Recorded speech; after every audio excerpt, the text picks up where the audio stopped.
sampaikan kepada aparat kepolisian yang sudah bekerja sama, berkoordinasi dengan baik dengan para pimpinan organisasi kita dan kawan-kawan pers yang hari ini bersedia meliput aksi simbolik kita.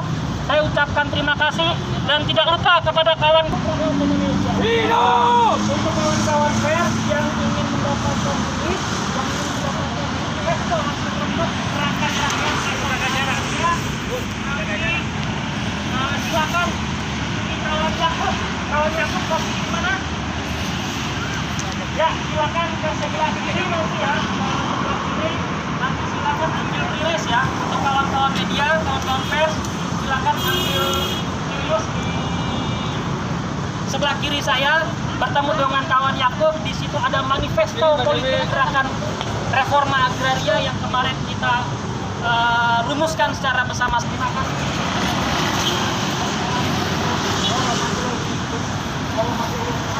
Hidup buruh, hidup rakyat Indonesia, hidup petani, hidup.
Papua, Sulawesi, Kalimantan. Jadi ada 60 titik yang saat ini langsung memperingati Hari Tani Nasional dan bahkan tidak hanya di tingkat provinsi juga, tapi sampai ke tingkat basis-basis organisasi tani tingkat lokal yang selama ini memang masih memperjuangkan hak atas tanahnya. Dan sebenarnya lokasi-lokasi itu, lokasi-lokasi reclaiming rakyat karena sudah dirampas oleh korporasi itu dan sudah direbut kembali oleh petani, komunitas adat itu macet selama 6 tahun pemerintahan ini, padahal ada kebijakan reforma agraria yang menjanjikan redistribusi 9 juta hektar tanah dan penyelesaian konflik agraria. Bahkan ironisnya adalah bahkan di masa pandemi, di saat kita harus mentaati social distancing PSBB, petani itu tetap diancam, diintimidasi, surat-surat intimidatif dari PTPN misalnya, kemudian pembentukan satgas-satgas hutan untuk mengintimidasi petani yang berkonflik dengan perhutani di seluruh Jawa, itu masih bekerja. Artinya pemerintah dan DPR ini dan aparat ini ada standar ganda yang diberlakukan. Ketika ini urusan aspirasi rakyat, kita direpresi, dilarang-larang. Tetapi kenapa korporasi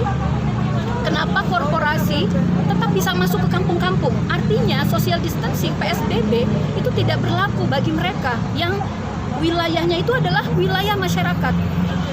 Sudah desa, sudah kampung, tanah garapan, tanah pertanian subur, dan lain-lain sebagainya.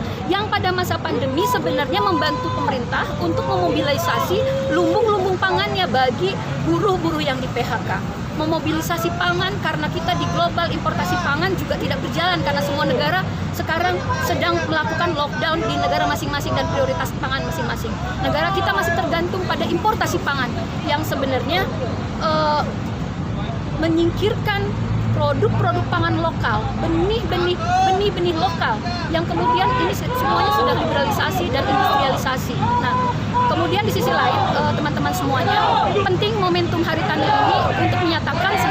bagi petani bahwa petani juga menolak Omnibus Law.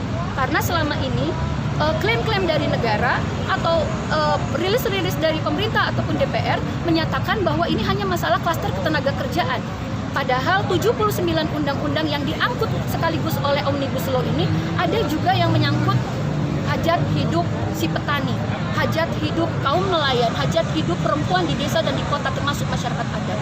Jadi ini adalah bias informasi termasuk kebohongan publik karena ada nasib petani, masyarakat miskin di desa di kota itu yang sejak awal proses perumusannya, sejak di pemerintah tidak dilibatkan. Kemudian di proses DPR juga kita sudah aksi 2 kali, petani juga aksi 2 kali di bulan Agustus, Juli dan Agustus, tetapi tidak diindahkan protes itu. Nah, jangan lupa subscribe ya.